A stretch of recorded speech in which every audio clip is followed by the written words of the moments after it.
ianareo izay voaantso an' Jesosy Kristy, malala an'Andriamanitra sady voaantso masina. Ho aminareo any ny fahasoavana sy ny fiadanana avy amin'Andriamanitra raitsika sy Jesosy Kristy Tompo. Amen. Alahady fa 14 ny volana Desambra, fotoana natokantsika fiangonana hanomezam-boninahitra an'Andriamanitra nametrahany eto ny mpitandrina Zarao Randriamanandrasana mianakavy.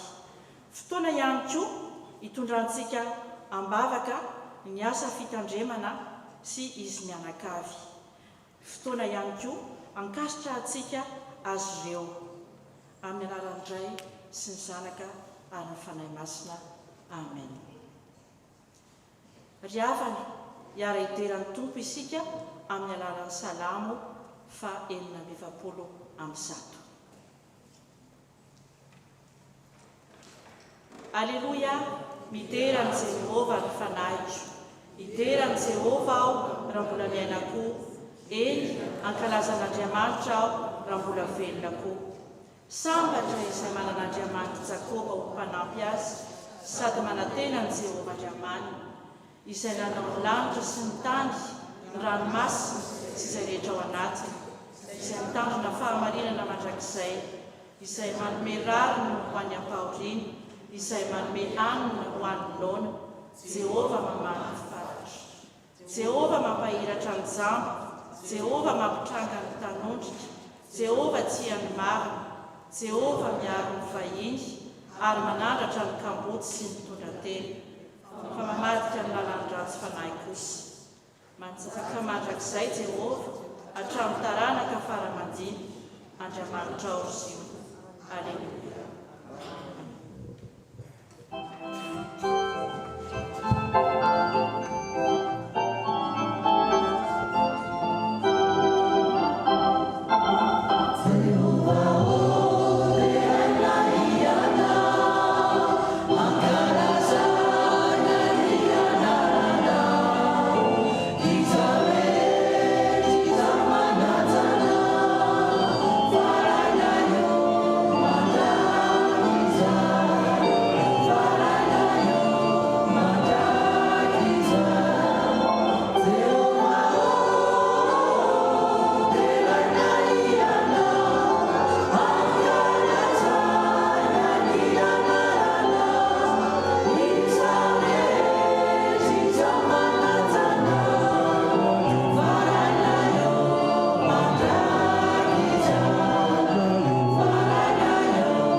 Miaraka hivavaka isika.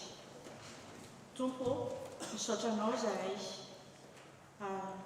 Andriamanitra rainay eo, ny voninahitra tolotra ianao. Fa nitantananao izahay nandritra iny herinandro iny, hatramin'izao fotoana iarahanay mivavaka eto indray izao.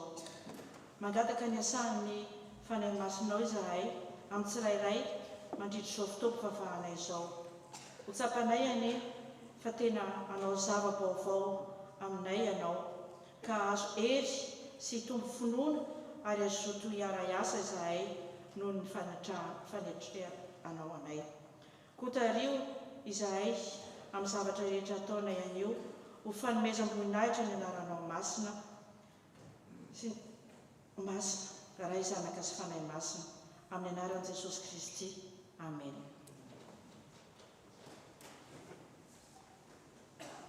Ry havana, enoy am-panajana ary ny teny manambara ny sitrapon'Andriamanitra amintsika. Ary amin'izany dia mahareta tsara ry rahalahy mandram-piavin'ny Tompo, mahareta koa ianareo mampahireza ny fonareo fa efa mbiakaiky ny fiavin'ny Tompo. Aza mifampimonomonina ry rahalahy, fandrao ho elohina ianareo, indro ny mpitsara efa mitsangana eo alohan'ny varavarana. Ry rahalahy, aoka ny mpaminany izay teny tamin'ny anaran'ny Tompo ho alainareo ho fianarana ny fahateferam-pahoriana sy ny faharetana. Amen.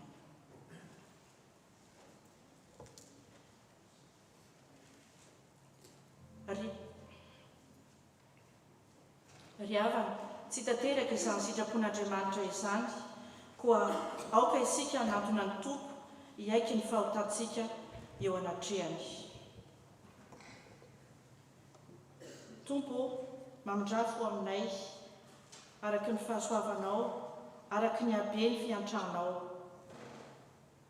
Vonoy ny fahadisoanay fa miaiky izany izahay, ary mamela heloka eo anatrehanao izahay. Tsy natanteraka ny sitraponao izahay, tokony ho very sy ho elohana mandrakizay, nefa noho ny fahasoavana sy ny fandraponao lehibe dia mifona sy mangangataka aminao amin'ny anaran'i Jesosy Kristy izahay. Mamindrafo aminay mpanota mahandry, mamela ny heloka i Tompo. Amen.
lasantsika hitsangana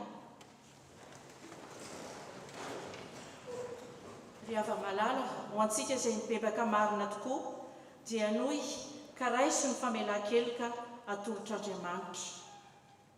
Hoy ny Tompo izay mandre ny teniko ka mino izay naniraka ahy no manana fiainana mandrakizay ka tsy hoelohiny. Fa toy izao ny finitiavan'Andriamanitra izao tontolo izao, nomeny ny saminan'ilay tokana mba tsy ho very izay rehetra mino azy, fa anana fiainana mandrakizay.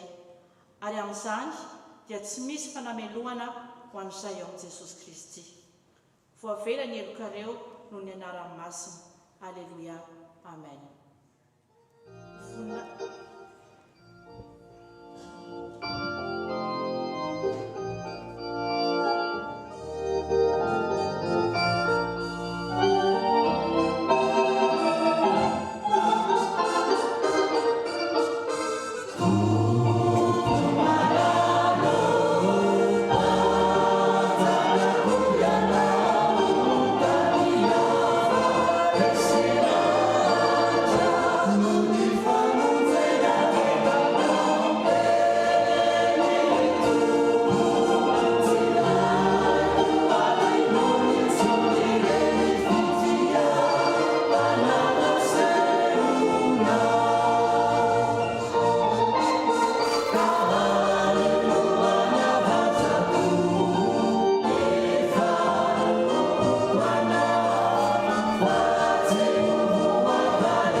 Voninahitra any amin'ny avo indrindra ho an'Andriamanitra. Aoka ry isika hisara fiadanana amin'ny ankavia sy ankavanana.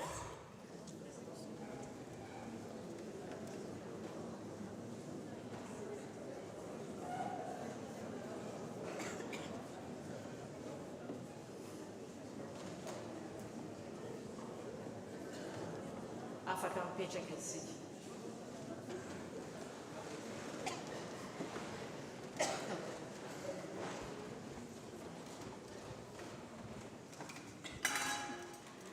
efa namela heloka antsika Andriamanitra noho ny fahasoavany, ankehitriny izy dia izara ny teniny amintsika, noho izany hanampona azy isika handray ny teniny.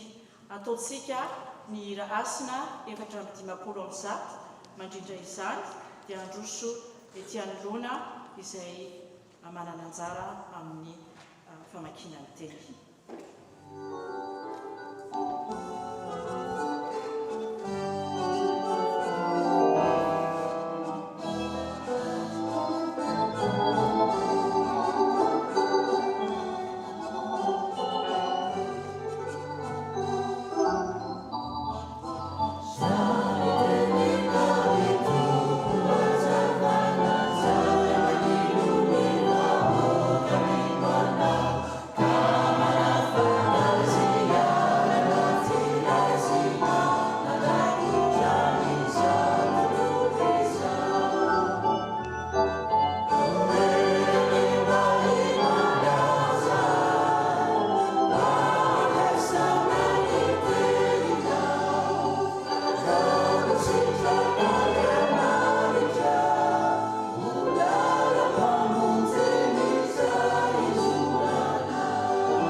Papakatsika tompoko misaotra anao zay Andriamanitra ray zanaka sy fanamasinao raha mbola nitao aminao io marain'io ka tonga eto amin'ity tranonao masina ity anatin'ny teraka izao fotoana dehibe izao.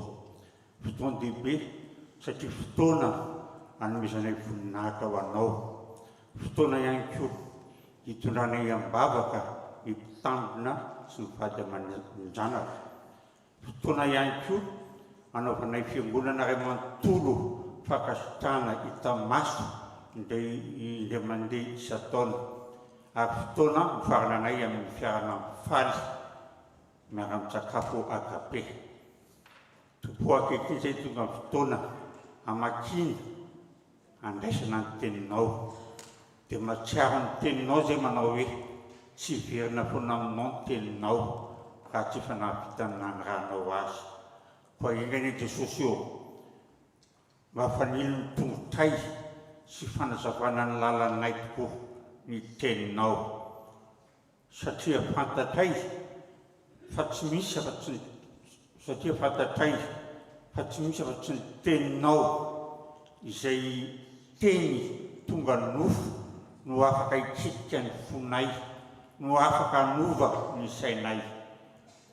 Koa taio ary eo izay amaky ny teninao, taio ihany koa ny mpitandrina hitondra ny teninao, dia apetraka am-pelatananao izy ny vahoakan'Andriamanitra mangataka ny lalana ny fananao masina izay fiangonana mba omenao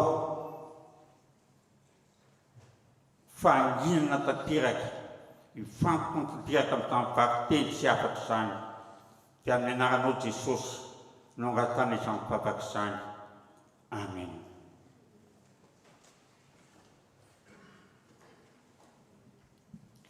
Miaraka mamaky siany teny soratra masina isika tompoko. Izany dia ho hitantsika eo amin'ny Isaia 5:30, andiny voalohany ka hatramin'ny 20. Ésaïe 35 du verset 1 à 10. Rehefa hitantsika dia iaraha mamaky amin'ny anaran'i Jesosy.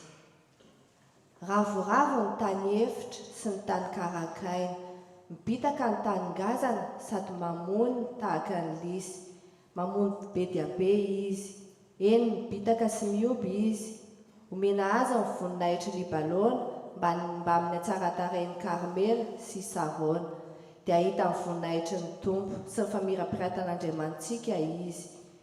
Ampahirezona Arona ny tanana amin'ny raviravy ary atanjao ny lohalika malemy. Lazao amin'izay mitebiteby hoe mahereza aza matahotra indro Andriamanitrareo. Avy mitondra famaliana izy dia amin'ny famalian'Andriamanitra. Eny, izy tokoa no avy ka hamonjy anareo. Dia ampahirakina ny mason'ny jambo ary ampandrenesina ny sofiny marenina. Hitsambikina tahaka ny diera ny mandringa ary ioby ny lela mona. Fa hisy rano hiboboky eny an-tany efitra ary hisy renirano any amin'ny tany karakaina. Ny tany ngazana dia ho tonga fahiry ary ny tany mangetana dia ho loharanon'ny bohiboky. Ny fonena izay amitsahan'ny ambodi dia aniry volotara sy zozoro. Isy lalambe any, lalana voavoatra izay atao lalan'ny fahamasinana. Tsy mba handihy izany ny tsy madio, fa ho an'izay mandeha eo aminy kosa na ny adala azy dia tsy ho diso lalana. Tsy hisy liona ao sady tsy hakaran'ny biby masika. Tsy ho hita ao ireny, fa ny olona navotana no andeha ao. Eny, hiverina ny navotan'ny Tompo, akanjiony amin'ny fihobiana izy ireo, ary ny fifaliana mandrakizay no eo andohany. Azo fifaliana sy farahavonavona izy ka handositra ny alahelo sy ny fisetona. Mbola hiaraka mamaky ny bokin'i Jakoba 5:7-7 ka hatramin'ny 10. Raha fahitantsika izany dia araka vatantsika amin'ny anaran'ny Tompo. Ary amin'izany dia mahareta tsara ry rahalahy mandra-piavin'ny Tompo. Indro ny mpiasa tany miandry ny voka-tsoa amin'ny tany ka maharitra amin'izay mandra-pahazony ny ranomorana aloha sy aoriana. Mahareta koa ianareo mampahereza ny fonareo rehefa mbiakaiky ny fiavian'ny Tompo. Aza mifampimonmonina ry rahalahy fandrao hoelohana ianareo. Indro ny mpitsara efa mitsangana eo alohan'ny varavarana. Ry rahalahy, aoka ny mpaminany izay niteny tamin'ny anaran'ny Tompo no alainareo ho fianarana ny fandeferam-pahoriana sy ny faharetany.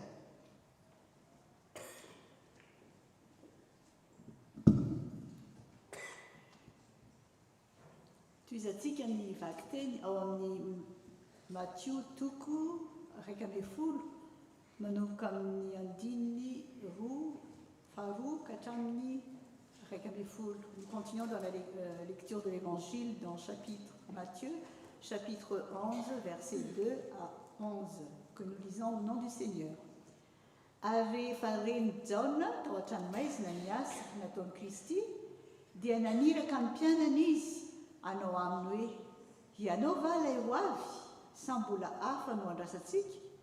Ary Jesosy namaly ka nanao taminy hoe, mandehana ianareo ka ambarao amin'ny Jaona izao renareo sy hitanareo izao, mahiratra ny jamba ary afaka ny mandringa, diovina ny boka ary malady ny marenina, atsangana ny maty ary ny malahelo dia hitoriana ny filazantsara, ary sambatra izay tsy ho tafitoana noho ny amiko. Ary no nilasa ireny dia vao nilaza ny Jaona tamin'ny vahoaka Jesosy ka nanao hoe, iza inona no nivoahanareo nankany anefitra? Volotara no hozogozon'ny rivotra va? Sa iza inona no nivoahanareo? Olona mitafy soa va? Indro ny mitafy soa dia ao an-tranon'ny mpanjaka. Sa iza inona no nivoahanareo? Mpaminany va? Eny, hoy izao aminareo, sady mihoatra lavitra no ny mpaminany izy. Izy no ilay voasoratra hoe, indro, izao maniraka ny irako hialoha anao, izay amboatra ny lalanao eo alohanao. Lazaiko aminareo marina tokoa, amin'izay nateraky ny vehivavy, tsy mbola nisy nitsangana izay lehibe noho Jaona mpanao batisa, nefa ny kely indrindra amin'ny fanjakan'ny lanitra dia lehibe noho izy. Amen.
noho ny fahasoavan'ny tompo dia ny pasteur Oby Andrinarson avy any amin'ny fitandremana Avignon no ny rany hitondra ny vaovao mafaly eto amintsika anio.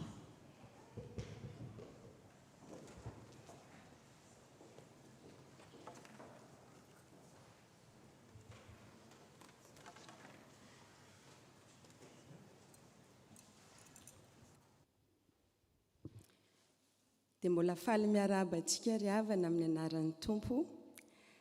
Tafahoana indray noho ny famindram-pony ary noho ny fahasoavany. Miaraba manokana ny ray aman-dreny mpitandrina pasteur Jeannot Randrianandrasana sy ny vady aman-janany nomeny tompo izao fotoana manokana izao izay hitondranay fiangonana dia izay tsy iza moa fa izay zanakareo ihany ara-panahy hitrotro ambavaka anareo ary ankasitraka an'Andriamanitra ihany koa noho ny amin'ny nanomezany anareo anay eto amin'izao fitandremana FPMA X Marseille izao. Dia mbola hiaraka hanondrika ny lohantsika hivavaka isika ry havana. Ry tompo Andriamanitray eo, indre ny fonay izay feno fifaliana hitanao izany, satria dia tsapanay tokoa fa mamangy ny fonay, mamangy izao fiangonanao izao tokoa ianao ankehitriny, mamangy amin'ny alalan'ny teninao ihany koa ianao tompo izay efa nirenesinay teo, ny fanesy, ary ankehitriny dia mamangy anay amin'ny alalan'ny hafatra izay ampitainao aminay koa. Mitenena ry Jesosy Kristy tompotianay fa voninkiaino anao izahay, ary ny fonay dia tahaka ny tanilonaka hiasany izany teninao izany, hitondra vokatra eo amin'ny asa fanompoana, hitondra vokatra eo amin'ny isan-tokantranonay, hitondra vokatra amin'ny toerana rehetra izay aniranao anay ary ametrahanao anay ihany koa. Amin'ny anaranao Jesosy tomponay no anaovana ny vavaka. Amen.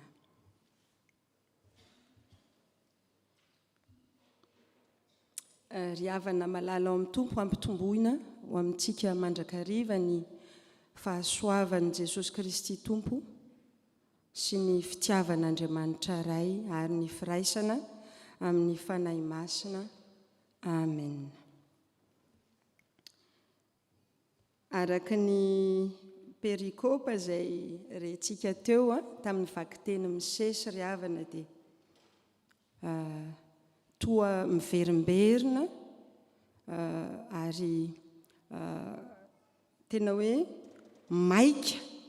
maika izany afatra ary fanontaniana ny amin'ny hoe iza inona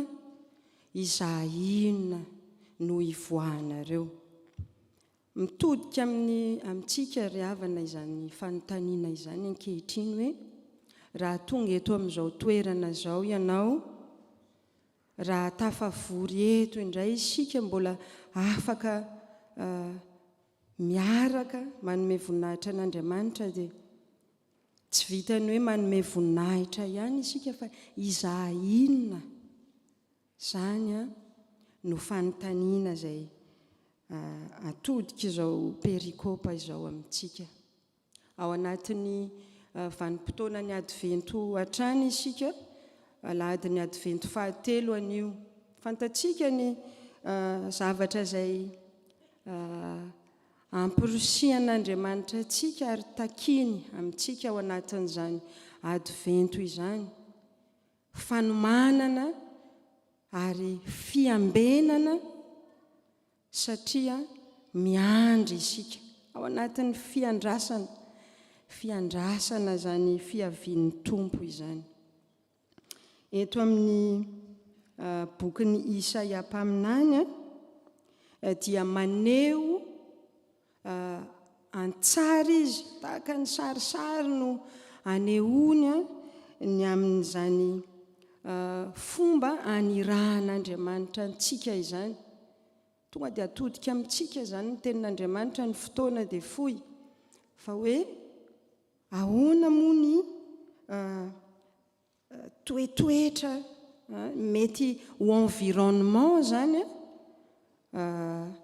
ilain'Andriamanitra eo amin'ny fiainantsika tsirairay avy, indrindra eto anivon'ny fiainam-piangonana iarahantsika manompo. Sary fanehoana ny amin'ny famerenana ny zavatra amin'ny laoniny. Zany zavatra averina amin'ny laoniny zany dia satria tsy tamin'ny toerana tokony hisy azy ny zavatra misy ary ny zava-miseho. Antsoin'Andriamanitra amerina izany amin'ny laoniny.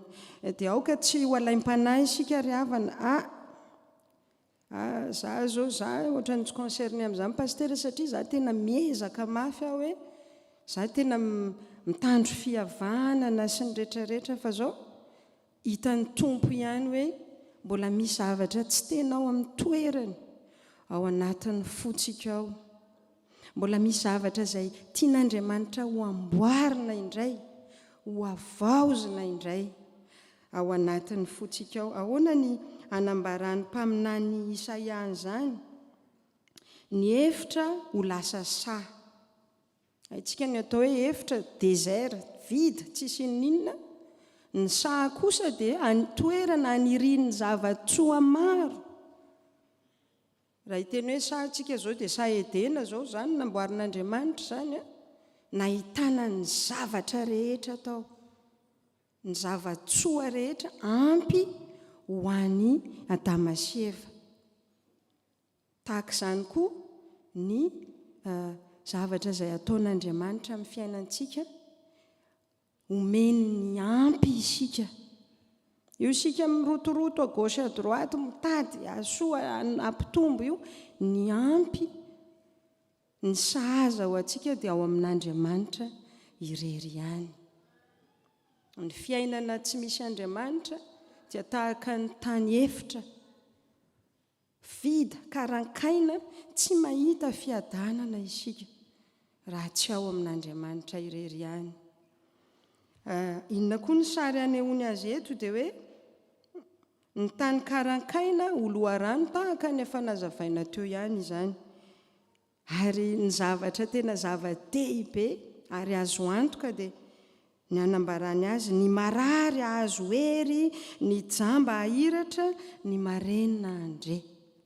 Izany dia tanteraka tao amin'ny Jesosy Kristy izany, izay tao amin'ny vakitsika tao amin'ny filazantsara araka ny Matthieu teo izay mbola hiverenantsika rehefa avy eo. Ahoana zany no tonga dia azontsika amin'tinana izany dia hoe zany fomba anambarany ampitondrana ny teny any mpaminany Isaia izany dia hoe manambara ilay tena hoe fanirian'Andriamanitra hiara hitoetra, hiara onina amintsika olony. Te hameno izay banga eo amin'ny fiainantsika izy, ary te hikarakara handray an-tanana ny fiainantsika izy. Ary ahoana moa zany ny fanontaniana azontsika apetraka dia hoe ahoana moa zany ny fomba natanterahana n'izany? Sarotra, mora tenenina izany fa toa tena sarotra ny manatanteraka an'izany. Dia izany indrindra ry havana no antony anirahan'ny tompo anao ankehitriny. Irahiny, anirahan'ny fiangonany. Izany no mahatonga azy manome mpitandrina ao antsika, hitondra fampianarana, hitondra fampaherezana antsika, ahafahantsika manatanteraka izany, manome ny équipement nécessaire rehetra entintsika manao izany iraka izany raha ny tompo antsika izany. Ary raha mijery ny ao amin'ny epistily aloha tonga dia hijery ny ao amin'ny Matthieu nge isika, ahoana ny fomba anehoan'i Jesosy an'izany hoe fahatanterahany izany teny fikasana, ilay teny nampitondraina ny mpaminany Isaia tanteraka ao amin'i Jesosy Kristy. Dia contexte somary mampalahelo ihany no hitantsika ato amin'ity filazantsarany Matthieu ity, satria ny toerana misy an'ny Jaona ankehitriny, ilay Jaona mpanao batisa, dia any an-tranomaizina izy. Rehefa any an-tranomaizina i Jaona, dia inona ny zavatra miseho? Mametram-panontaniana izy ao anatin'izany fahoriana sy fangiry firiana izany, dia mametram-panontaniana izy ary maniraka ireo mpianany miaona amin'ny tompo, mametraka fanontaniana hoe ianao va ilay Mesia sa mbola andrasanay izany? Sika izao ry havana dia matetika amin'ny fiainantsika no mametraka izany fanontaniana izany, ary tena omen'Andriamanitra alalana mihitsy isika mametraka izany fanontaniana izany. Mesia tahaka ny inona no Mesia ny fiainanao, ny fiainantsika ry havana? Tena manana an'izany etaeta mitady izany Mesia izany ve isika? Ary teto rehefa tafahoana tamin'ny tompo reto mpianatra Jaona ireto, dia mametraka ny fanontaniana, dia ny amalian'i Jesosy azy tsy miteny izy hoe izaho tokoa, tsy mamaly d'une manière directe araka ny famaliana réponse izay nantenainy ireto mpianatra, fa inona ny fomba amalian'i Jesosy azy? Dia hoe lazao amin'ny Jaona, ndany lazao amin'ny Jaona fa mahiratra ny jamba, mandreny marenina, ny maty dia velona indray, ary ireo mahantra izay mijaly sy ampijaliana dia hitoriana ny filazantsara. Izany ny fomba amalian'ny tompo izany fanontaniana izany, ary nampiny izany fanontaniana izany, nampiny tamin'ny fanontaniana hoe izaho inona ianareo? Izany zavatra tenenitsika rehetra izany zavatra efa tanteraka avokoa izany ry havana, ary toriana amintsika ombieny ny asa mahagaga, ny asa famonjena izay nataon'i Jesosy Kristy. Efa tanteraka avokoa ny teny izay nampitondraina ireo mpaminany, ary eto amin'ity famalian'i Jesosy ireto mpianatra Jaona ity, dia ambarany marimarina fa Jaona mpanao batisa no mpaminany lehibe indrindra, satria izy zany ilay ohatrany hoe nanao an'ilay connexion, ilay lien ny amin'ny testamenta taloha izay nambaran'ireo mpaminany fahizay sy ny ato amin'ny mahakasika an'i Jesosy Kristy, contemporain an'i Jesosy izy, ary izay no mahampaminany lehibe azy. Ary inona ry havana no azontsika jerena ao anatin'izany? Dia hoe ny fanarahan-dian'ny tompo dia tsy tokony hijanona fotsiny ihany eo amin'ilay contemplation, efa tanteraka avokoa ny teny fikasana rehetra, dia dia izay izany fa dia tena manaiky, dia tena mamirapiratra ny voninahitr'Andriamanitra. Tsy mijanona eo ihany, fa irahiny isika tsirairay, mandehana lazao, ambarao, torio, fa efa tanteraka avokoa ny zavatra rehetra.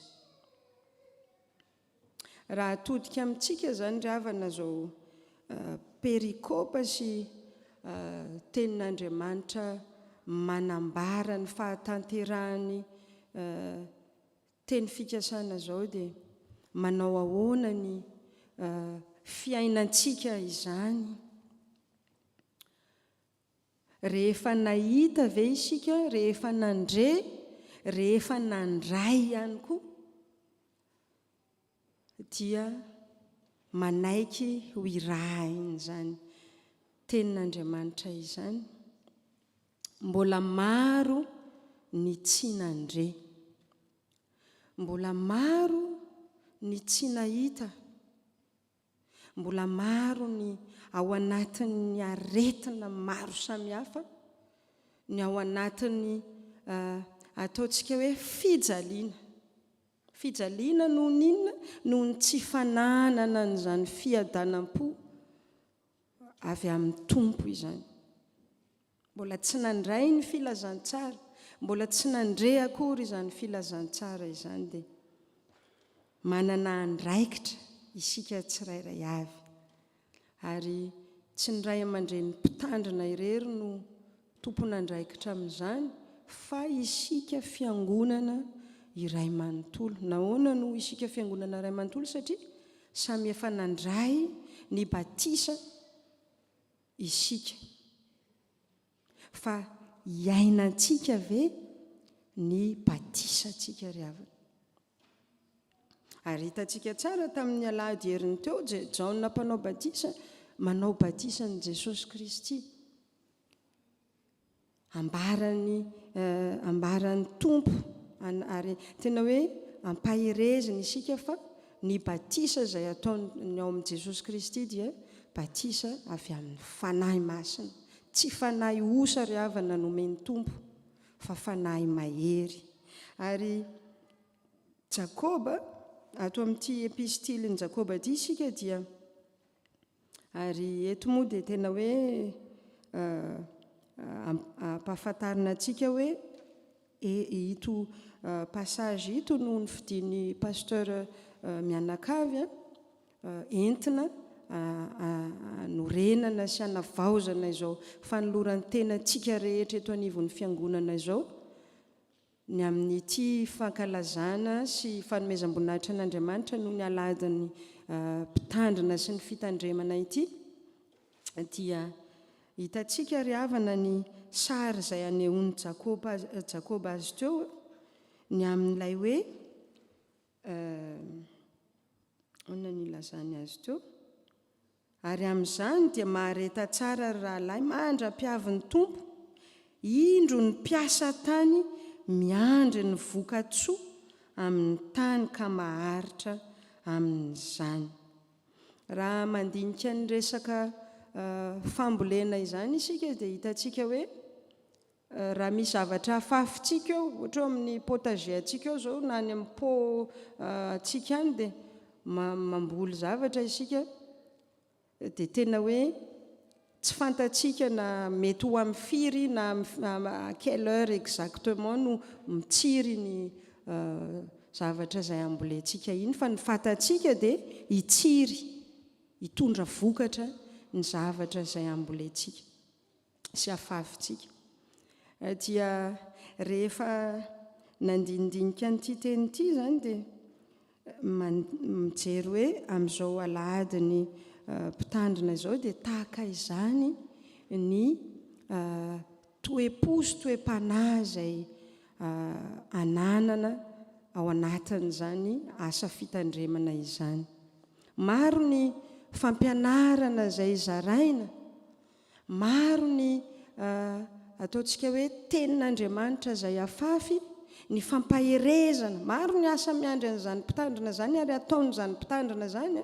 Be dia be ny hitanareo maso, fa ireny hitanareo maso ireny ny ao ambadika ireny, ny tsy hita maso mbola tsy tambo isaina. Ny fotoana anatanterahana an'izany,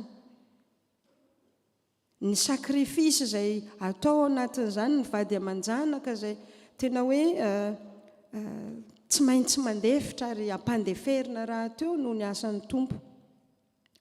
Dia ao anatin'izany famafazana ny tenin'Andriamanitra sy ny zavatra indraindray misy fotoana tonga dia hita maso eo ny vokatra azo tsapahitanana.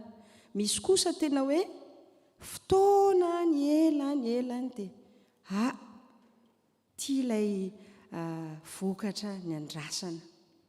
Inona no afatra tiana mpitaina amin'izany ry havana dia ilay faharetana zany ny loha-hevitra izay entintsika nitondrana n'izao fotoam-pivavahana zao ny hoe manompo amin'ny faharetana.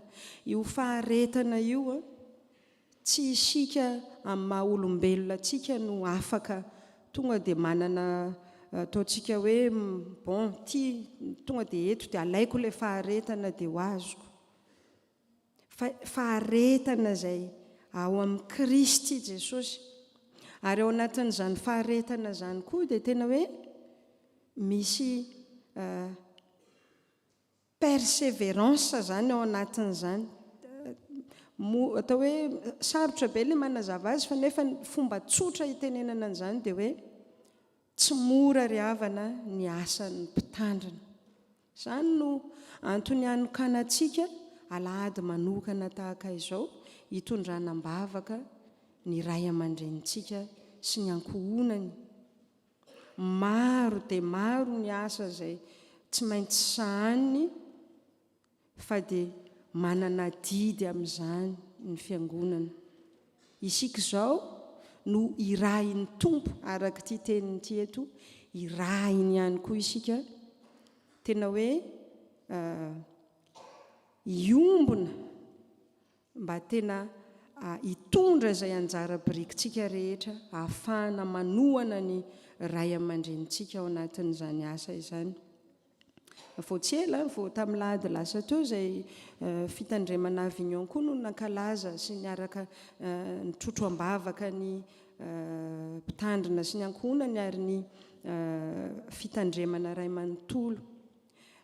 Afatra nampitaina taminay tamin'izany dia ny hoe mila miorina ao amin'ny finoanan'i Jesosy Kristy.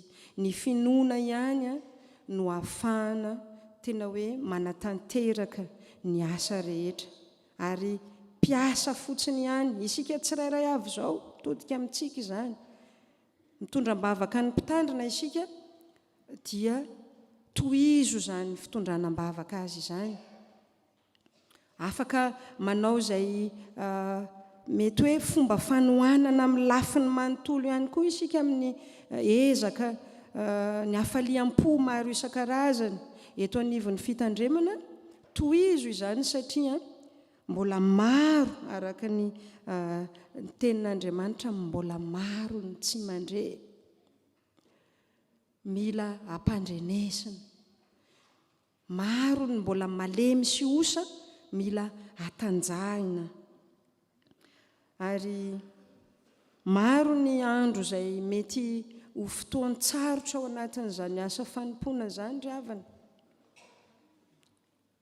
Anisan'ny zavatra miseho matetika misy fanankianana maro samihafa tsy mety n'izao ny tsy mety foana matetika no hitantsika. Fa ilay mety ilay vokatra tsara indraindray tsy dia tazana iny amin'ny maha olombelona antsika izany normal izany. Fa nefa hoe misy vesatra maro izay tsy hitan'ny masontsika amin'ny mahafiangonana antsika mety zakainy izany mpitandrina mianakavy izany. Nefa eto ny tenin'Andriamanitra dia tena mampahery ny fontsika tsirairay avy. Mampahery fa tsy very maina ry havana ny asa izay ataontsika ho fanohanana ny ray aman-drenintsika. Ary tena antsoina isika hikely aina, ho soroka miara-milanja, tongotra miara-mamindra ao anatin'izany fanohanana ny mpitandrina izany. Ary ny mpiara-miasa amin'ny mpitandrina raha teo ihany koa eo ny diakona, eo ny loholona, ny sampana maro anisa dia ampirosihiny izao tenin'Andriamanitra izao isika.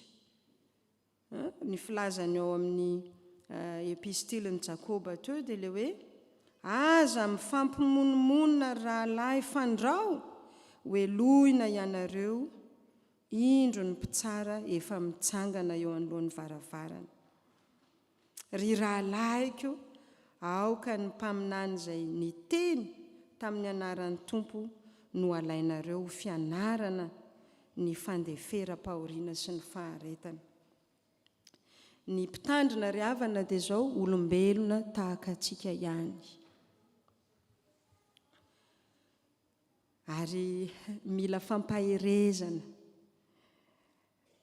mila fitiavana, mila fiaraha-miasa, zavatra maro samihafa ihany koa. Dia nefa dia izao ny zava-dehibe ary tena ho ataontsika lohalaharana ao anatin'izany dia ny firaisam-pontsika, fa rehefa ny fiangonana no sy ny mpiara-miasa no miray fo miaraka amin'ny mpitandrina dia izao matanjaka ny asa fitandremana ry havana.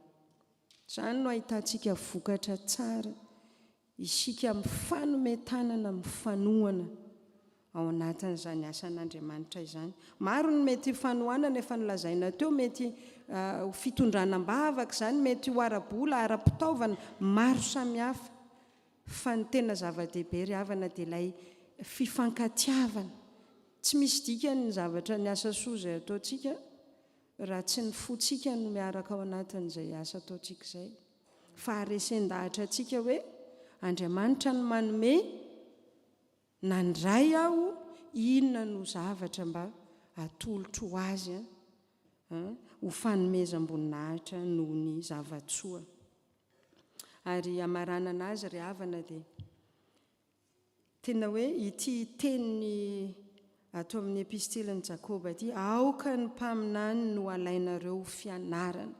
Io fianarana, fampianarana, ny atao hoe be dia be, tsy ireo tsara fa ny statut izany rehefa nytanao dia inona zavatra ataonao dia za mpianatra. Ny atao hoe mpianatra dia tsy manao pli vava fotsiny, hoe atao par cœur be ny lesona dia hay be ny lesona. Ny tena atao hoe mpianatra mahay dia manatanteraka, ataony ilay zavatra izay hitan'ny mpampianatra nataony.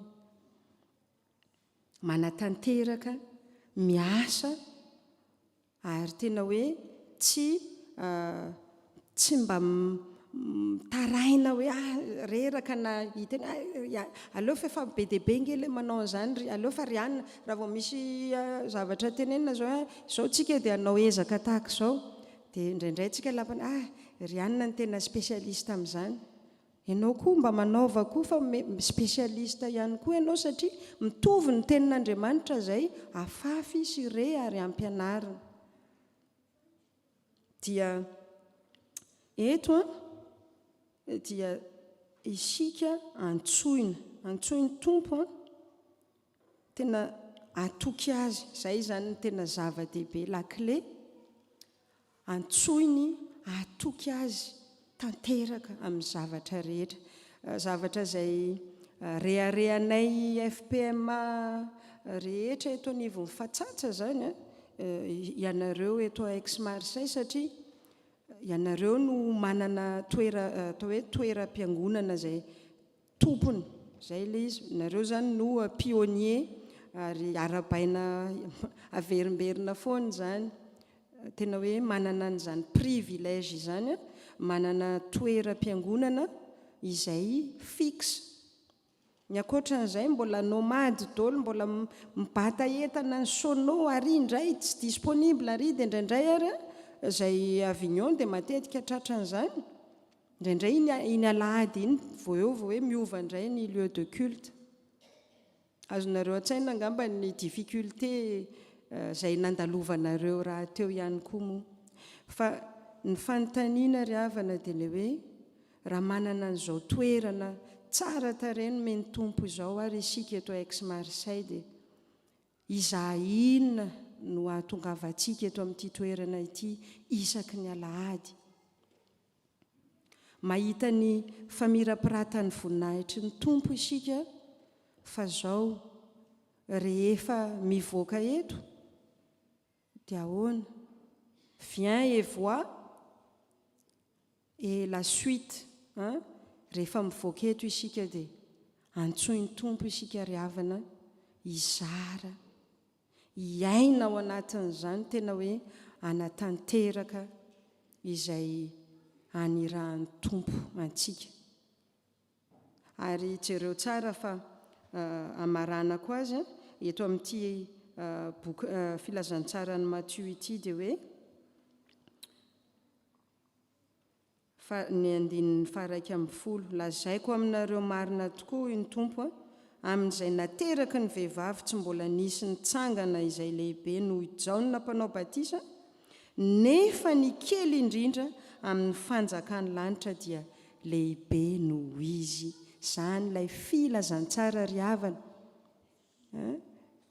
izay kely indrindra ao amin'Andriamanitra dia lehibe noho izy. Izany hoe ianao izao zany isika rehetra izao dia lehibe noho i Jaona mpanao batisa raha nahoana raha manaiky koa ho irahiny anatanteraka izany asa fitoriana ny filazantsara izany. Ny fitoriana ny filazantsara dia fantatsika tsy voatery hoe mitondra micro dia eny amin'ny arabe dia anao fihetsiketsehana tahaka izany fa ny atao hoe fitoriana ny filazantsara ny tenako mihitsy ilay filazantsara ambulant any rehetrarehetra any. Dia voninahitra ho an'Andriamanitra ray sy zanaka ary fanahy masina izay efa azy hatramin'ny taloha indrindra azy hatramin'izao ka ho mandrakizay. Amen.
Manasa antsika ry havana hitsangana hiaraka hanambara ny fanekem-ponoana.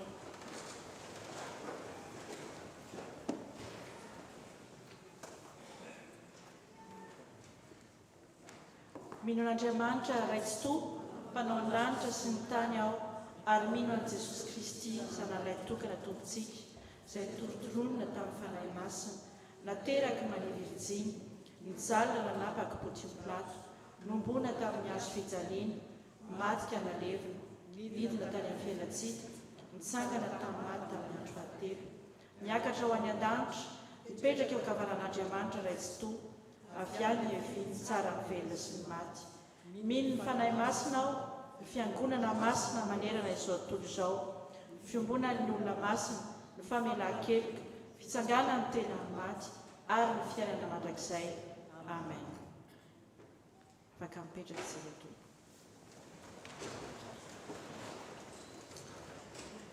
Izao tsika ry havana dia tonga amin'ny fotoana izay natokantsika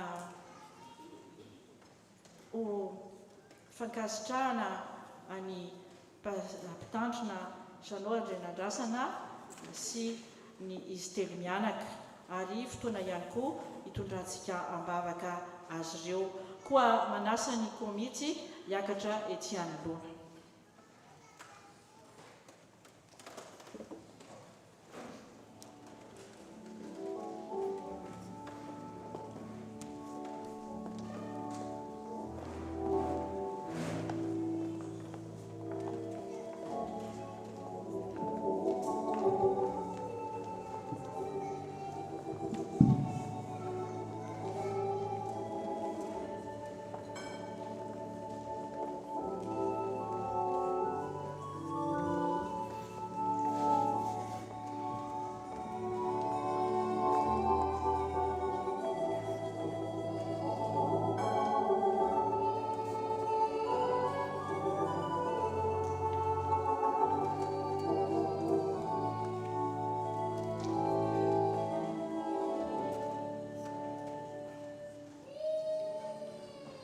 Dia mbola mamerina ny arahaba amin'ny anaran'i Jesosy Kristy Tompo antsika fiangonana, ary miaraba manokana ny Ray aman-dreny mpitandrina amin'izao alahady natokana ho an'ny fitandremana izao. Ny voalohany dia ny fisaoranan'Andriamanitra amin'ny fanokanan'ny fiangonana FPMA ny andro alahady iray ao anatin'ny taona hitondranam-bavaka ny fitandremana. Mamelahy hanao famitinana kely ry havana satria raha nakalaza ny faha5 taona ny FPMA tsika tamin'ny zekabe farany teo tany la grande motte dia misy fizarana teny fohy nataon'ny tomponandraika tamin'izany amin'ny fiangonana mitombo amin'ny alavany, amin'ny sakany ary amin'ny alaliny no nisy fantaniana ahoana ny profondeur ny finoantsika vahoakan'Andriamanitra. Namafisin'ny ray aman-dreny mpitandrina teo zany tamin'ny teniny ka dia miankina amintsika tsirairay ary manana andraikitra lehibe amin'izany ny ray aman-dreny mpitandrina. 25 taona ny FPMA ary nisy ireo mpitandrina ny fanesy, ny taiza sy ny korontsika voakan'Andriamanitra ka matoa ny fiangonantsika tahaka izao dia teo izy ireo tsy ny kely aina, tsy ny kely soroka fa nanao ny asa mpanompoana napetraka ny tompo tamin'izy ireo. Misy teny eo amin'ny Deutéronomia 3:31 manao hoe dia ofrany Jehovah Andriamanitra ao ny foninao sy ny fonony taranakao hitiavanao an Jehovah Andriamanitra ao amin'ny fonao rehetra sy ny fanahinao rehetra mba ho velona ianao. Isika tafakisy marsay ry havana dia ao anatin'izany fiangonan'izany ary azo lazaina fa tena toloran'ny toko fahasoavana manokana tamin'ny taona 2007 isika no nametraka ny ray aman-dreny mpitandrina ho matianina teto amin'ny tafo 2007-2025 isika izao. Ny ahiahy tamin'izany dia hoe ahoana ny anaovana ny resaka ny logique comptable moa no hoentina amin'izany matahotra hoe tsy voalohany karaha nefany hitantsika amin'izao ny fahasoavana lehibe tamin'izany fanapahan-kevitra izany. Roborobo ny fiangonana izany dia tsy noho ny herintsika fa noho ny fitiavan'Andriamanitra ary indrindra ny asan'ny ray aman-dreny mpitandrina ny taiza atsika vahoakan'Andriamanitra tamin'izany.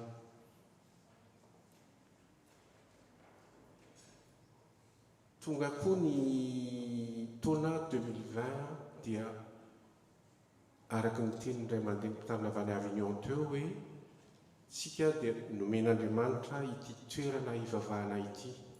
Fahasoavana lehibe izany ary anisan'ny fiangonana voalohany malagasy tsika nahazo izany toerana izany. Dia mbola mamerina foana hoe izany rehetra izany tsy vitantsika tamin'ny herintsika izany fa teo ny ray aman-dreny mpitandrina ny taiza sy ny tarika antsika ary ny trotro ambavaka tamin'ny fitaizana sy ny fikarakarana rehetra dia tanteraka soamantsara izany. Koa amin'izao fotoan'izao dia manolotra ny fisaorana feno ny mpitandrina ary trotro ambavaka azy isika koa mangavy ny atsika fiangonana hitsangana.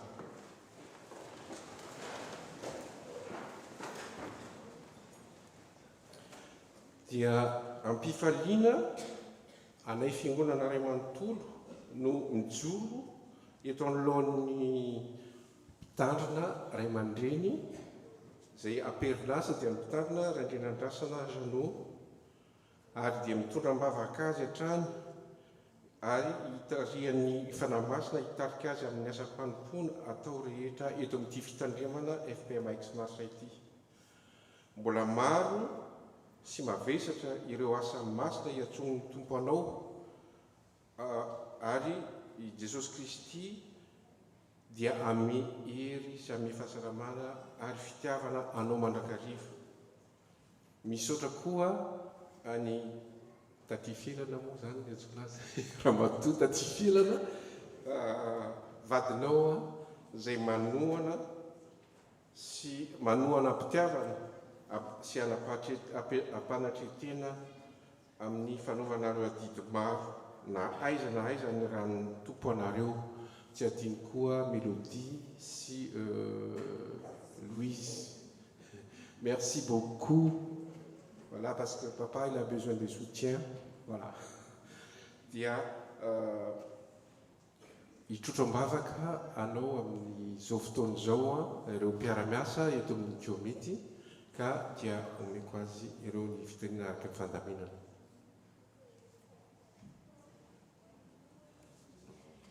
Miaraka hivavaka isika.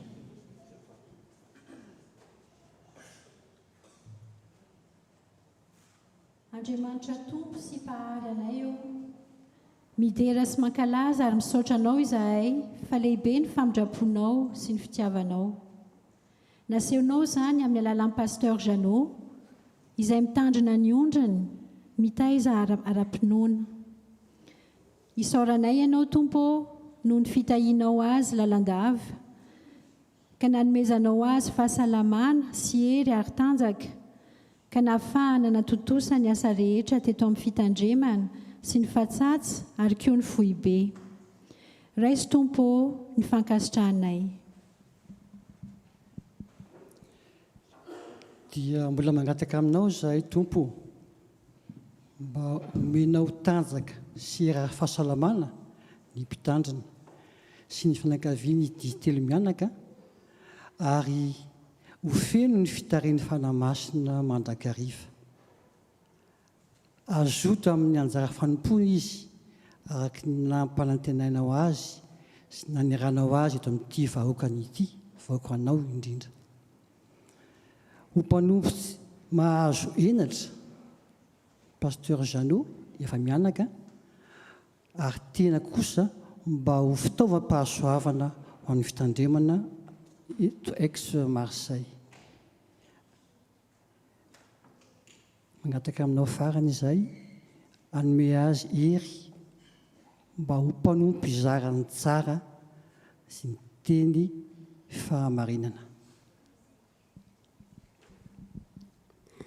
Dia mbola tohizanay ny vavaka ry Tompo Andriamanitra io.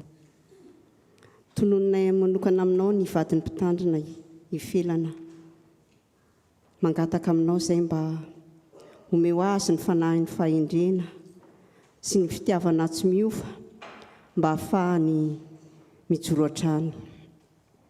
Ampio izy hanohana ny ankonany amin'ny lafiny rehetra, na amin'ny vavaka izany, na amin'ny teny, na amin'ny asa. Dia mba homeo hery sy tanjaka izy Tompo, ahafahany mitarika ny ankonany hatrany sy ny fiangonana eo aminao. Dia mangataka aminao koa izay meo azy ny fiadanana avy aminao, ny fiadanana ny fony ary arovy hatrany izy ny amin'ny raha sendra fitsapana, mba ahafahany Tompo mitarika ny vahoakanao sy ho vavolombelonao. Raiso Tompo ny vavaka entinay.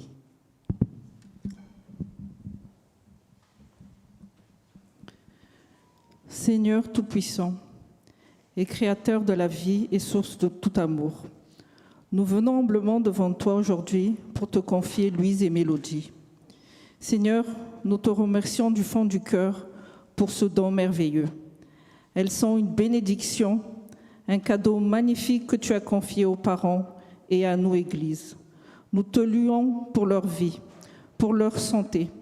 Protège-les des maladies et accorde-leur un corps fort et sain. Que leur esprit soit aussi sain, qu'elles soient en paix avec elles et avec ceux qui les entourent. Accorde-leur, Seigneur, la sagesse et le discernement dans chaque décision qu'elles prendront tout au long de leur vie.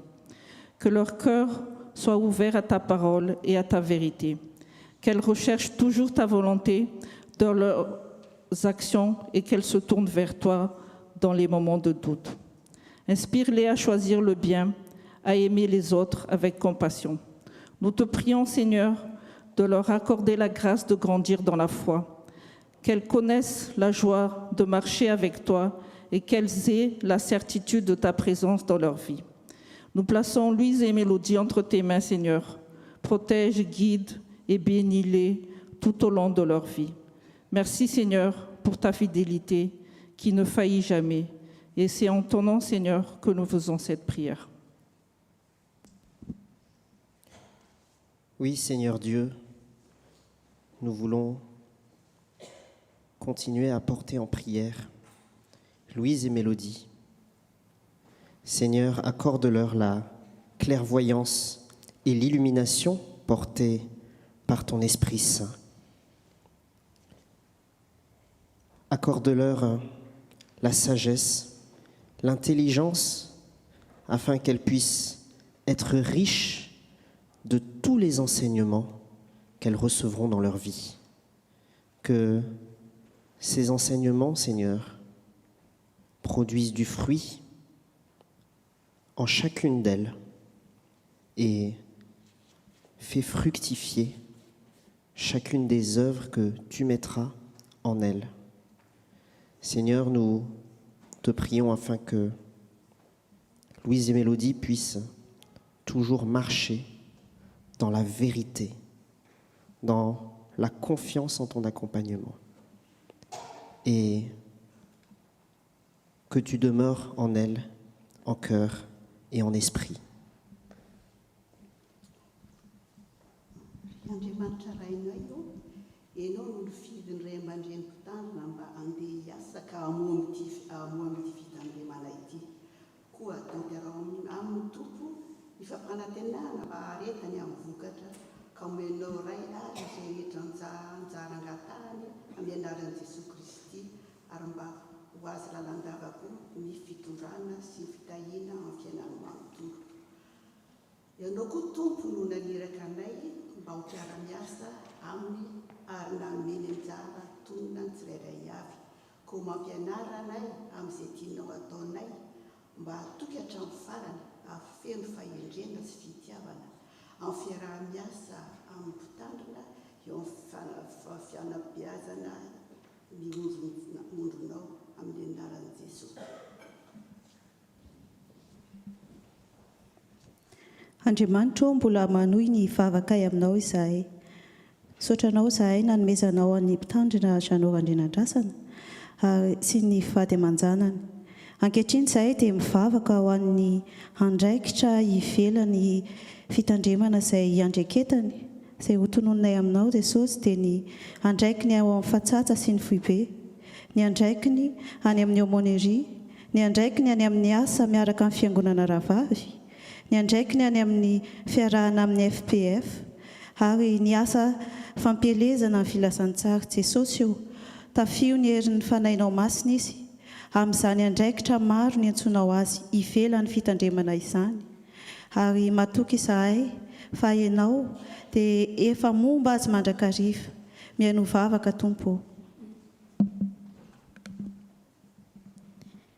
Seigneur, nous continuons cette prière et remettons entre tes mains les relations internes de ton Église pour que nous vivions dans l'unité et la communion fraternelle. Tu nous donnes des frères et sœurs pour se soutenir et nous te remercions. Fais que tout esprit de division n'ait pas sa place au sein des réunions, des activités et des divers projets de la paroisse. Que nos différences, quelles qu'elles soient, ne soient pas des freins dans l'accomplissement de tes promesses pour nous. Et fais que nous nous rappelions de cette espérance commune que nous avons reçue de toi pour mener une mission commune. Et nous prions surtout, Seigneur, pour que toutes nos relations soient dictées par ton amour. En ton saint nom, nous prions. Amen.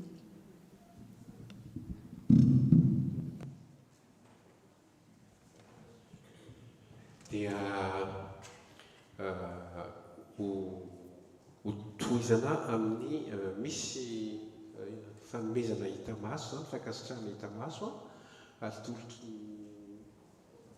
atolotry ny sampana.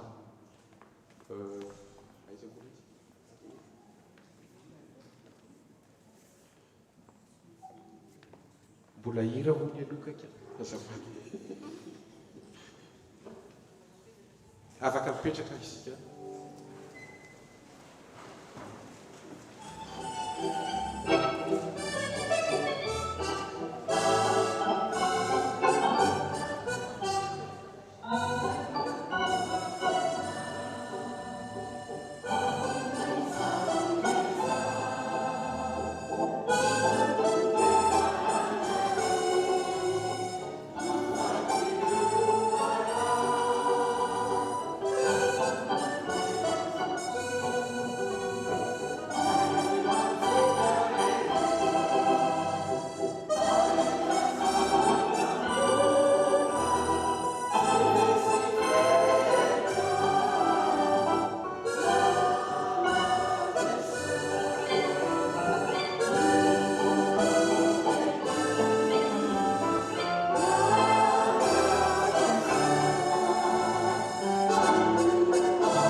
ny komity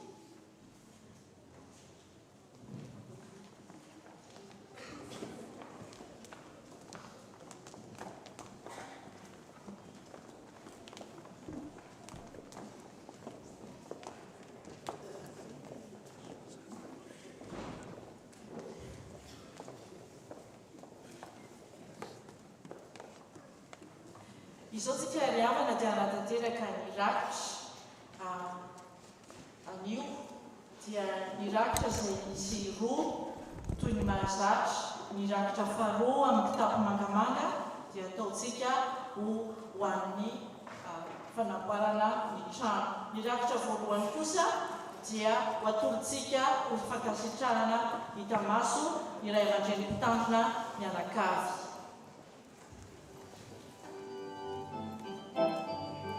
Thank you.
Izao tsika dia tonga amin'ny fotoana ilazana ny rahalam-piangonana.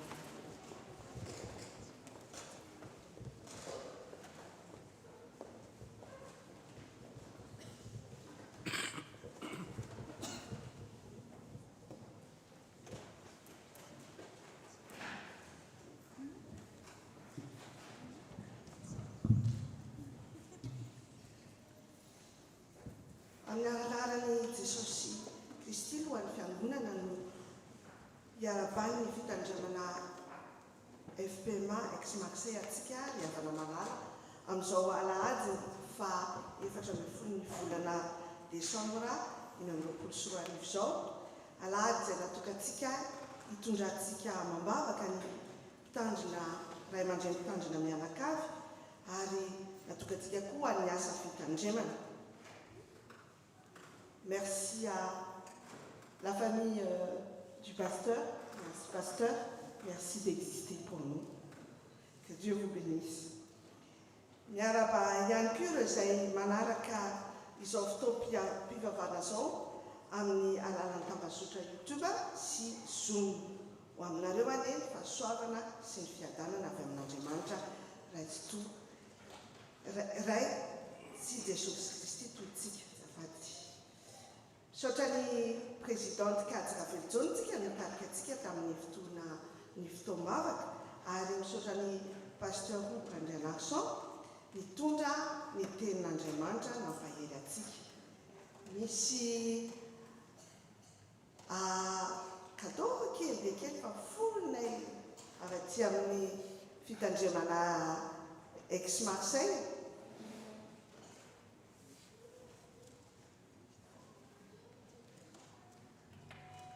Misaotra indrindra ny anao tonga nanotrina anay nampahery anay androany alahady dia mampitondra ny fiarabana amin'ny fitandremana ny Avignon koa.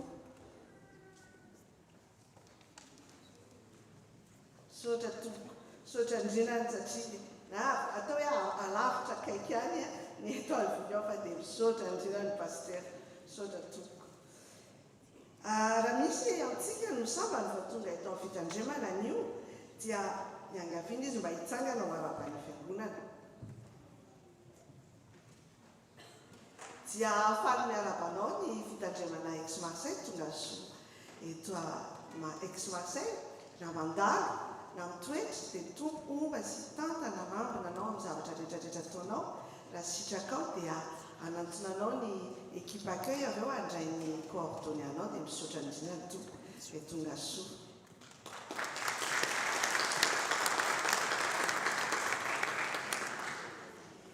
Toy izao indray ny fandaharam-potoanantsika manaraka sy ny daty tsara ho tadidy. Aorianan'ny fotoam-pivavahana dia hiaraka hifaly amin'ny ray aman-dreny mpitandrina mianakavitsika ao ambany anao akapely. Ny 7 ny volana sy ny 20 ny volana zao amin'ny sabotsy amin'ny zoma sabotsy zao dia anao veillée de Noël ny Efata, c'est-à-dire ouvre-toi, Marc chapitre 7 verset 34. Le Sampanatil Ramassumbe, Marseille Océan, t'invite à sa veillée de Noël. Tu as entre 8 ans et 18 ans. Viens vivre une soirée d'aventure avec nous. Osons la rencontre. Des questions, n'hésitez pas à nous contacter au mail tilmarseilleocéan tout en attaché @gmail.com.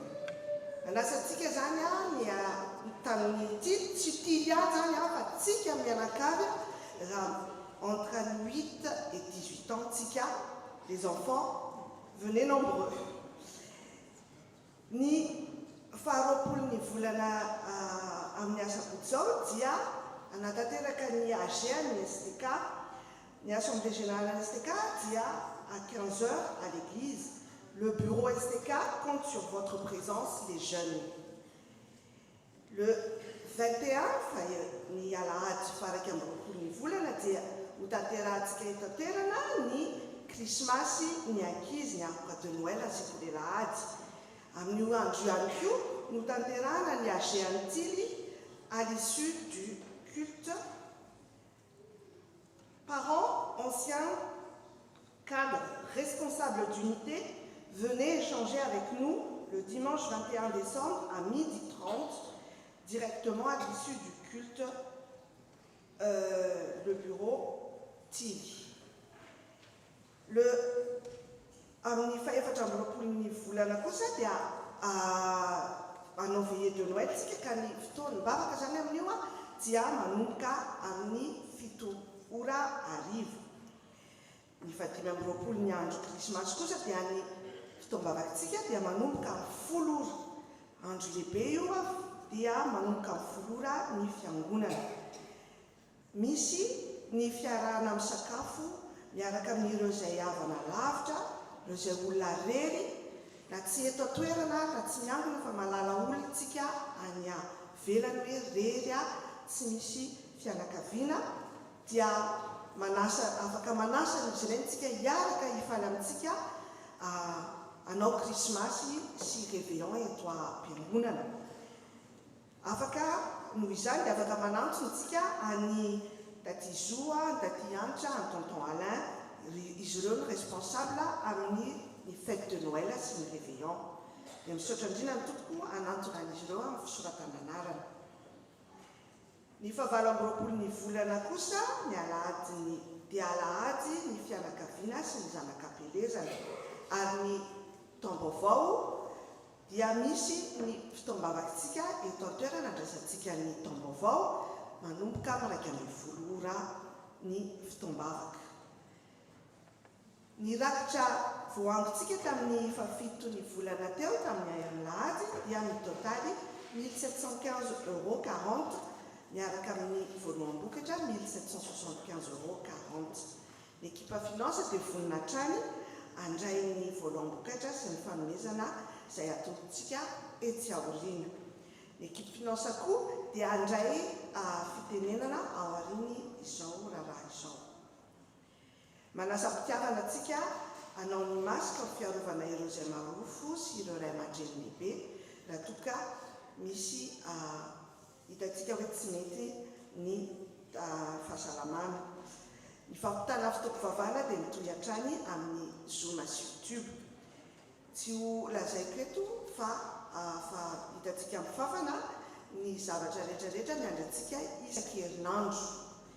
Amafisiko fotsiny ny fianaran-kira isaky ny alahady maraina amin'ny 10 ora. Zany dia ianarantsika ny hira FFPM ka dia manasantsika tsy hoe amin'ny 10 ora sasany fiangonana fa manomboka amin'ny 10 ora tsika manomboka amin'ny fianaran-kira. Ny diakona miasa mandritra ny volana Desambra diakona groupe ASD ary ny fanadiovana amin'ny fiangonantsika amin'ny asabotsy 20 izao dia anjarany sekoly-alahady. Vaovao SZM. Servez l'Éternel avec joie, venez avec allégresse en sa présence. Psaume chapitre 100, verset 2.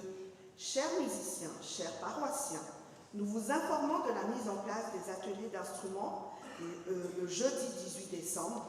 Ces ateliers auront pour but de vous mettre en confiance, de vous accompagner dans la pratique de votre instrument et de préparer ensemble la célébration de Noël. Une courte réunion d'information se tiendra. Ça c'était déjà passé, excusez-moi. Soyez bénis, le bureau SZM. Donc, jeudi, il y a la kamisi fafalo de fulana izao, la kamisi zozanya, manasani, peut-être j'avais retraite à nos ateliers tonga et toirana. Vaovao régional, il Valombrokolo sy fasily amin'ny 20 volana Marsa enina amby 20 sy 4 arivo dia hotanterantsika ety Saint-Tulle ny Zaika Grand Sud. Ny lohahevitra amin'izany dia filazantsara herin'Andriamanitra ho famonjena izay mino. Izay nalaina tao amin'ny Romana toko voalohany 9:40. Manentana antsika ny région,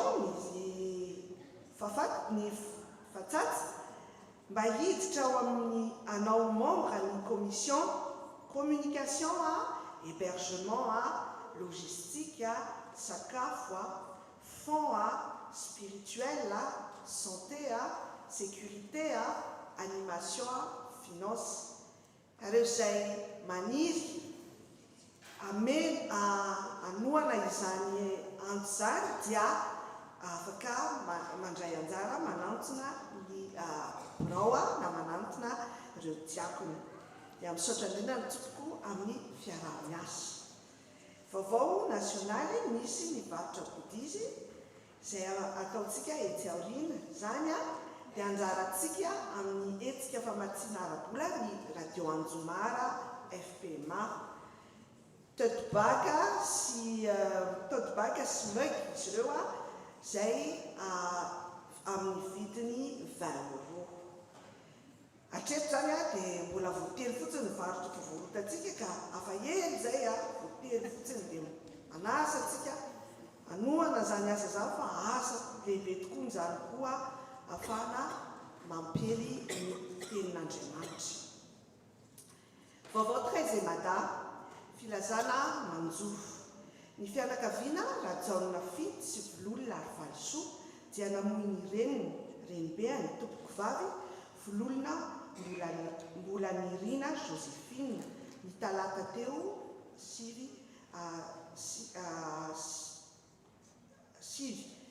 9 décembre, excusez-moi. Ny fandevenana dia fanotanterana ny zoma 12 décembre. Ny famangina ny fiangonana dia hotanterana amin'ny fotoana manaraka. Fanotenena teto ihany koa hoe marary tonton Fafa dia misaotra indrindra ny amin'ny vavaka izay nataonareo afaka vangintsika izy ao amin'ny Saint-Martin Sud izy actuellement en premier étage chambre 108 dia misaotra indrindra ny tompoko tamin'ny vavaka nataonareo ary izay mbola ho ataonareo fa tsapanay tokoa fa tena nahery zay tamin'izany ary nandeha miracle isan'andro dia saorana ny tompo. Ny pôle médico-social dia misy ny fisoratana anarana izy amin'ny rendez-vous manaraka dia amin'ny 7 volana janvier zafady. Ny consultation médicale zany dia misy dia consultation dentaire koa dia rendez-vous ny assistante sociale. Raha ohatra ka misy mila maiky en urgence consultation dentaire dia afaka manantona ny responsable Tatsimiora na afaka manantona ny rao. Saotra tompoko. Ny karate kosa dia mitohy isaky ny asabotsy mahazo message tsika ny tonton Augustin isaky asabotsy hoe misy na tsisy ny karate. Fitness kosa dia isaky ny alatsinainy amin'ny 1 sasany arivo. Ny banque alimentaire dia misokatra hatrany ho antsika izay mila fanampiana izay hitantsika atsy amin'ny salikate ary raisina tanandroa kosa ireo izay maniry anoana izany. Izay indray ary ny vaovao sy ny asa miandratsika eto amin'ny fitandremana ex-Marseille fa atsiaro sy hitondra mambavaka ireo asa rehetra ireo isika ary ireo izay tona Paolina sy marary ary ireo rehetra izay mandalo olana marary herinandro soa eo ambany fitantanan'ny tompo ho azy rireny amin'ny voninahitra.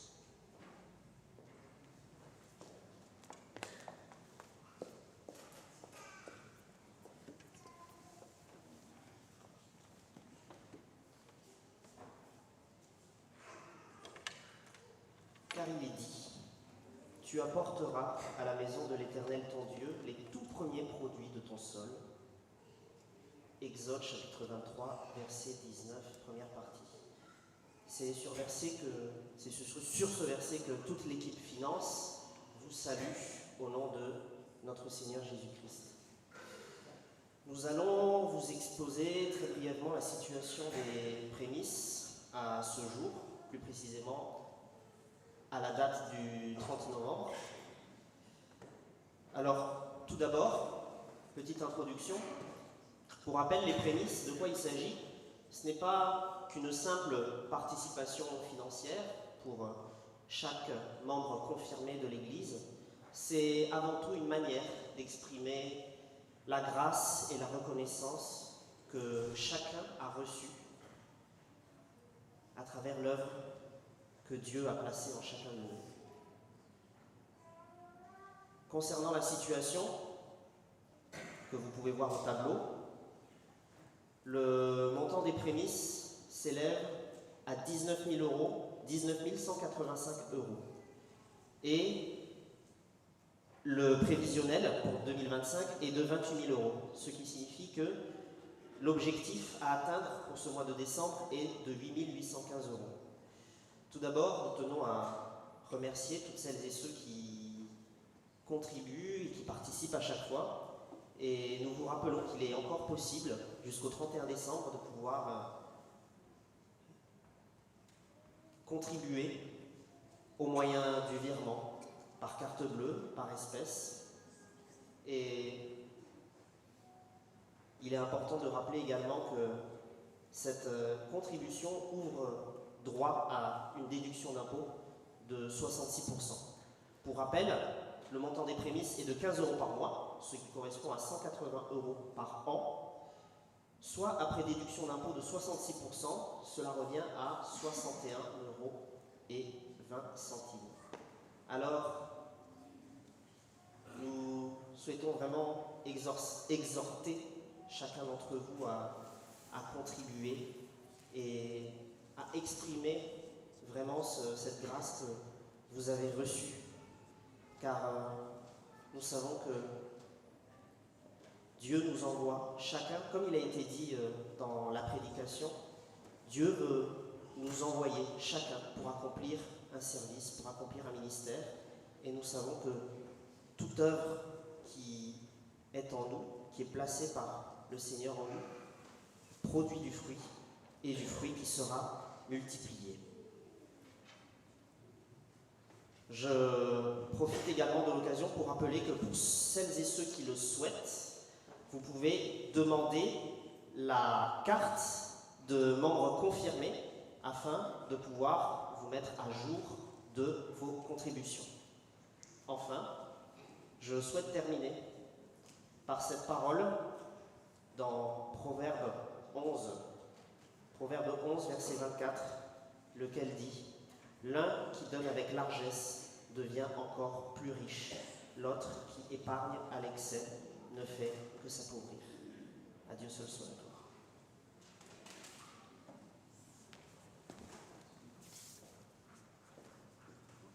Zay ary havana ny vaovao-am-piangonantsika eo misaotra indrindra ny faharetana. Izao atsika dia hitsangana hanolotra ireo fanatitra sy fankasitrahana hita maso izay natokantsika manisy efa mianaka.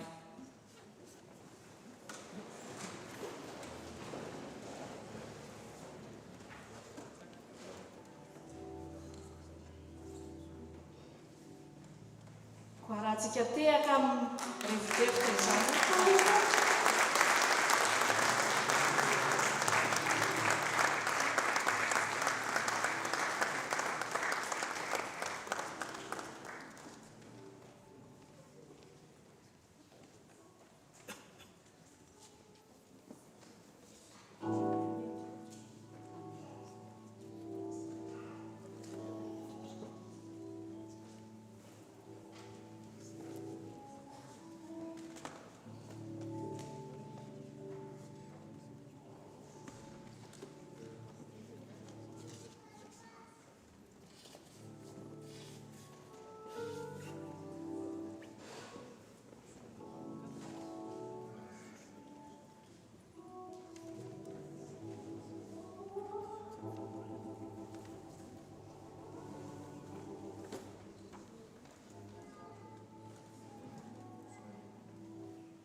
dia misaotra tompoko mankasitraka anareo efa mianaka dia mitompo ho anareo hatrany. Afaka mipetraka isika tompoko.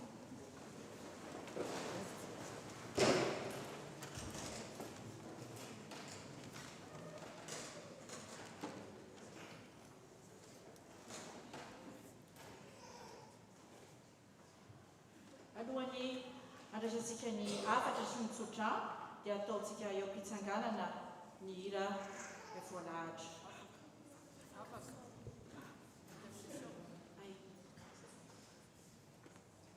Ankatantsika hitsangana ireo manana anjara amin'ny vavaka trano sy ny famarana.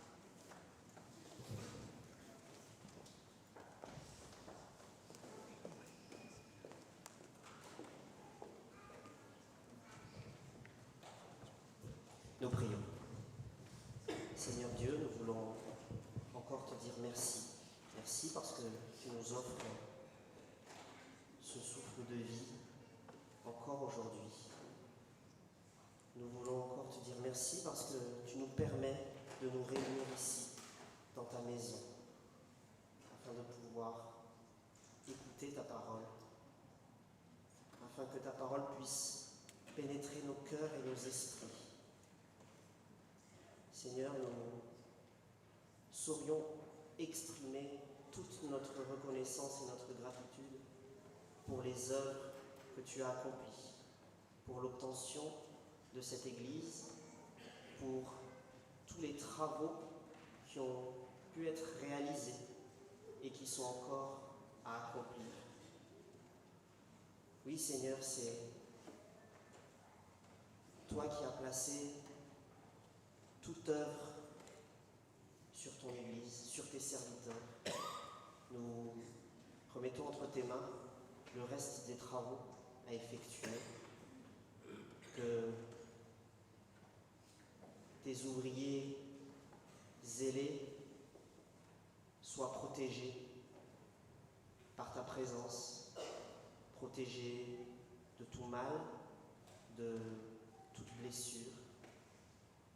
Nous prions pour le reste à charge de cette Église, pour le prêt, pour le montant à débourser pour la banque. Seigneur, que tu suscites des donateurs pour ta maison. Car nous rappelons que cette maison est une maison de paix, une maison que tu as placée et sur laquelle tu auras toujours tes yeux et ton cœur. Merci Seigneur pour ce que tu nous as donné. Merci pour toutes ces œuvres que tu as accomplies. Et que ce qui est encore à accomplir soit pour ta gloire et produise du fruit. Un fruit qui te soit agréable pour toi et qui nous donne à chacun, à chacune, la paix dans notre vie.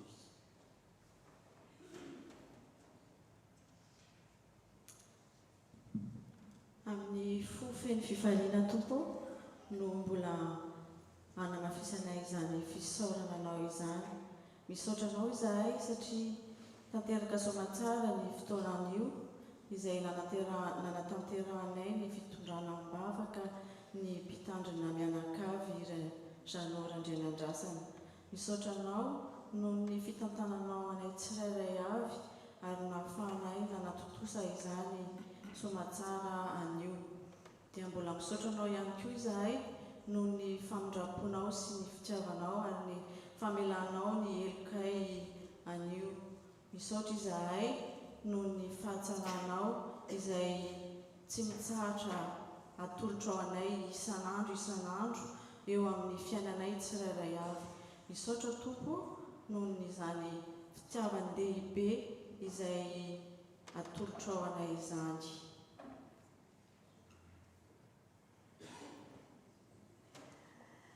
Dia mangataka aminao kosa izahay Tompo ankehitriny ho an'ireo namanay izay mandalo tsy fahasalamana. Ianao mahita azy ireo ny amin'ny toerana misy azy tsirairay avy, misy ny any an-tokantrano, misy ny any amin'ny hôpitaly, any amin'ny toeram-pitsaboana isan-karazany. Ianao no hijery azy sy hamangy azy ireo ao anatin'ny fangirifiriana. Misy koa ny tsy salama izay manatrika eto. Hitanao izany manana ny rofinay tsirairay avy izay. Ianao ilay mpanasitrana, ianao mangatanay pateny akasika ny loharanon'aretina. Tena hanasitrana ny rofinay. Dia ampianaro ny tsirairay avy ay atoky ianao hipanjina anao Jesosy Kristy satria ianao tokony ho efa nitondra ny aretinay. Mangataka koa izahay ho an'ireo nitonam-pahoriana azavela hitanondrika ao anatin'ny alahelo tompo. Ilay fanahinao mpampiona nao kampiona azy ireo dia ianao no ampahery azy ireo ao anatin'izany. Ianao no amahafa ny ranomaso latsaka, ianao no ka meno ny banga eo amin'ny fiainan'izy ireo amin'ny fizarana amin'ny havatiana. Mangataka koa izahay ho an'ireo izay mandalo fahasairanana, hitanao ny olana hatrehan'izy ireo tompo. Dia ianao no angatahanay mba hijery azy ireo ao anatin'izany fahasairanana izany. Ianao tompo no anome azy ireo tsirairay avy izay rehetra mety ilainy amin'izao fiainana izao sy amin'ny lafiny maro isan-karazany. Ireo izay manana olana ara-taratasy, hitanao izy ireny tompo. Ianao no manam-pahefana amin'ny zavatra rehetra. Ianao ilay efa nitondra azy ireo eto amin'ity toerana ity sy tany izay nametrahanao anay ity. Ianao no amaha izany olana amin'ny ara-taratasy izany. Dia mahatsiaro koa izahay tompo ny fiangonanao efa napetraka teo aminao ny amin'ny vina amin'ny mpitandrina matianina. Maro tokoa tompo ny vokatra fampijinjana vitsy, mangataro ianao amin'ny tompony vokatra. Izany mangatanay aminao koa ankehitriny ho an'ireo fitandremana izay tsy manana mpitandrina. Ianao tompo no anome mpitandrina ho azy ireo. Misaotra anao ny amin'ireo izay efa namaly ny antso, dia ireo izay mbola manatanteraka kosa ny fianarana ho amin'izany mpitandrina izany, ho amin'ny asan'ny mpitandrina.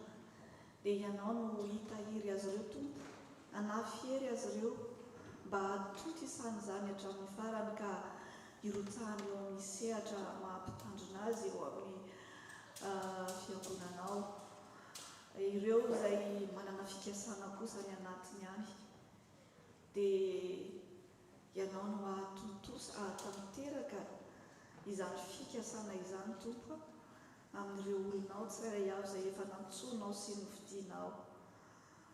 Dia misaotra manokana izahay ary mangataka ho an'ny pasteur Oby Mianakavy. Ianao no hijery azy ireo amin'ny asan'ny fiona izay efa nanirahanao azy sy niantsonao azy. Dia ianao ny momba sy hitahy azy ireo mandrakariva tompo, ary ny fahasoavanao sy ny fiadananao amin'izy ireo. Mahatsiaro izahay ny firenena malagasy izay niavianay. Misaotra tompo ka ny amin'izay hiarovanao sy hitantananao izany firenena izany. Na dia ao anatin'ny ady sarotra aza tompo, hitanay ny tananao mitantana sy mitahiry izany firenena izany. Mangataka kosa nefa izahay ho an'ireo mpitondra amin'izao fotoana izao, dia ny fahendrena avy aminao anao ka ho amin'izy ireo, mba tena hikatsaka tokoa izay ahasoa ny firenena izy ireo tompo. Ireo vahoaka kosa tompo dia hahatsiaro hitodika aminao mandrakariva ka ho tanteraka amin'izany tanana izany tenao hoe raha ny oloko izay nantsona amin'ny anarako no avy anetry tena ka hivavaka. Dia amaly any an-danitra ho ary anasitrana ny taniny, dia mba hositranonao tokoa ny taninay. Mahatsiaro izay izao firenena izay mandray anay izao tompo, dia ianao tokoa tompo no hampanjaka ny fiadananao eto amin'ity firenena ity. Nampianarinao izahay hivavaka ho an'ny firenena izay mandray anay, mba hahafahanay koa mivelona sy miaina finaritra eto amin'izao tany izao. Jereo ireo mpitondra, jereo ireo vahoaka izay mandray anay ampitiavana. Mangataka izahay ho an'ireo izay ao anatin'ny ady, ianao no hijery ireo vahoaka izay hianjadiana izany ady sy fahoriana marobe izany, ary ianao no hamindra fo tompo. Dia aoka tsy ny ampoponay olombelona no mitehanay ny firenena, fa mba hatsiaro kosa izay fa ianao Jesosy Kristy no tompo ny fahefana any an-danitra sy ety amin'ny tany. Ary ny vavakay kosa tompo dia mbola hafarana anay arak'ambanay amin'ny vavaka nampianarinao manao eto. rainay izay milanitra ao masina ny anaranao mitondra ny fanjakanao fatao misy dia tantaky ny milanitra mamery izay anasanay amin'ny lalika takanambanazindika taminay ary azo mitondra ny afaka manafara ny ratsy manao fanjakana sy hery ary vonaitra mandrakizay. Amen.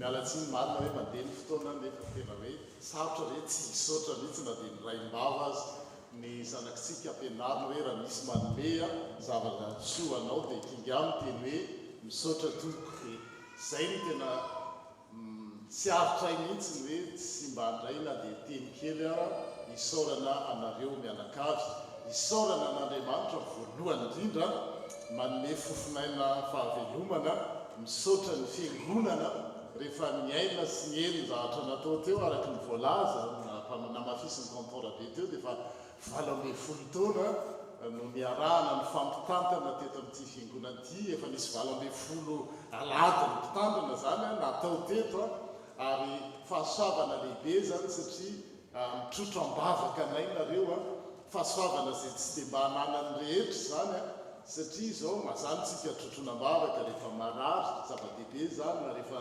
mandalo fahoriana sy ny sisa sy ny sisa fa izahay dia tena hoe trotronambavaka ary tsy hoe ny tena ihany fa izahay mianakavy nareo zanakay ara dia natsiary tena fiera mihitsy hoe trotronambavaka manokana satria efa manomboka me lehibe ihany izy ireo amin'izany dia fahasoavana tsy takatry ny saina izany dia miresaka eo le zanako tamin'ny fanimpolo mpivavahana voalohany hoe ay pasteur Ioby Randria Nalson no anaony Randria Nalson no mitondra ny tenin'Andriamanitra dia izao ny teny c'est une belle surprise dia tena c'est une belle surprise toy ny pasteur misaotra nafoy vady aman-janaka ny fiangonana mbola hiazakazaka ho any Avignon zao anenjika fotoana rehefa avy eo dia izany dia maro-pitiavana avokoa raha ny fanariamety isan-kalady moa ny teny etoana fa ny tena tianao tsindriana dia hoe makatelona makasitraka amin'ny zavatra efa nataonareo anay hatrizay dia miteny raha mitenikeo moa ny folo isan'andro izy ay inona ny teny mba tianareo anamariana nyzao alahady ny mpitandrina sy ny fitandremana teo dia nadinika dia nijery tao amin'ny perikopa dia iny le nalaseho teo iny ihany hoe marina fa ho avy tokoa ny tompo izay ny asanay dia mampatsiaro atsika fa tsy hijanona ely eto amin'ity tany ity sika fa mandalo ihany ho avy ny tompo ary endrika roa izay fihevin'izay na ho avy eny ambranlanitra izy na rehefa tapitra ny fofonaitsika dia mbanampiavy an'izay dia mila miasa ny faharetanitsika ao anatin'izay faharetan'izay tsy zavatra ndray maka c'est pas une fois pour toutes quand on sème des ça pousse ça demande beaucoup de patience et surtout nous vivons dans une société où on appuie sur un bouton des tonga des métiers à asphalt des sociétés d'instantanéité izay foana ny eritreretina dia mila mianatra mila mitaiza ary izay koa ny fampitaizantsika tsy miambo zany zay hoe izay no mitaiza Andriamanitra no mitaiza fa itsika mifampitaiza zany mba hanana izay faharetana izay dia araky ny teny iny dia ohatrany mpamboly izay moa avy any ambanivohitra tatsaha tambahoaksa izy tsy teninana zany dia mifameofeo amin'izany hoe mpamboly mpiasa tany zany izay mila faharetana misy ny zavatra atao ny tena nefa misy zavatra tsy miakina amin'ny teny dia ny ranonorana zany iny Andriamanitra no manome ny ranonorana dia ao amin'ny asan'Andriamanitra koa misy zavatra izay miezaka izay manao izay kely tratra tandrify anay fa misy zavatra izay tsy miakina aminay izay Andriamanitra no manao azy dia izy no omem-boninahitra dia misaotra ny amin'ny fampahirezana koa pasteur mampamangana izy efa mianaka azy nilozanany dia misaotra antsika mianakavy misaotra toko.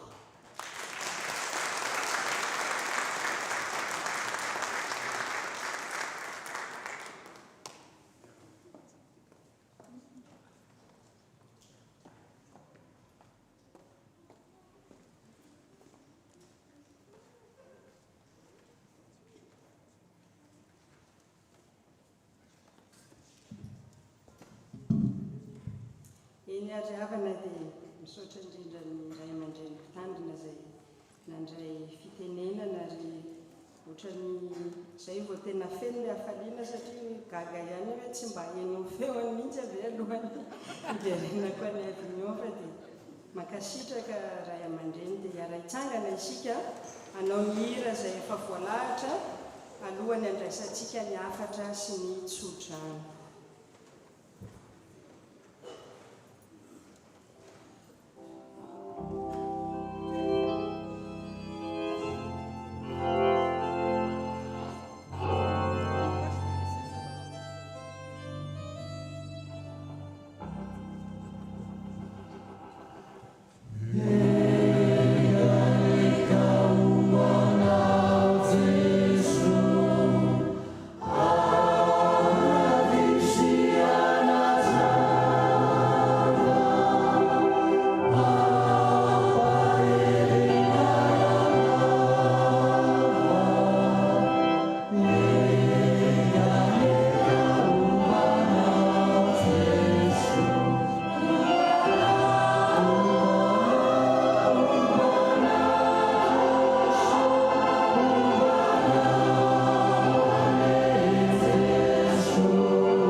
Ary amin'ny mpanantenana ny hafatra izay omen'ny tompo antsika.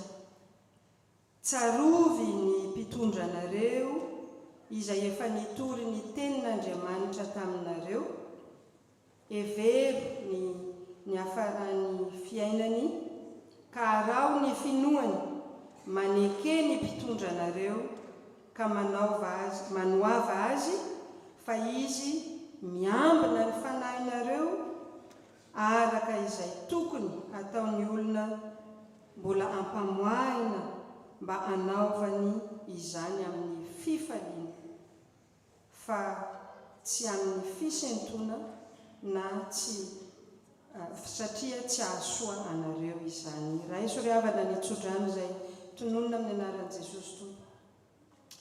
Hitahy anareo any ny Tompo ka hiaro anareo, ampamirapiratra ny tavany aminareo any ny Tompo ka amindra fo aminareo, anandratra ny tavany aminareo any ny Tompo ka hanome anareo fiadanana.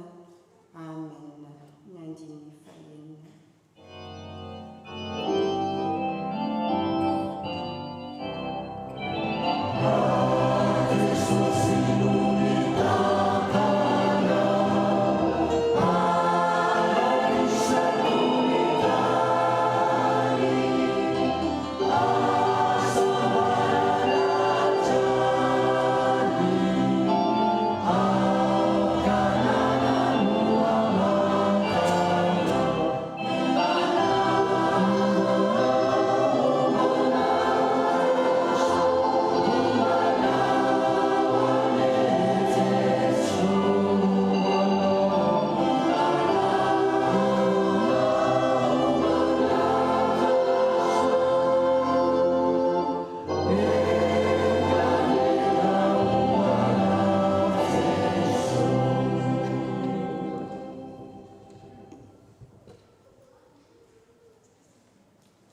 Andriamanitra ho an'Andriamanitra ray sy zanaka ary fanahy masina izay hatramin'ny taloha indrindra ka ho mandrakizay.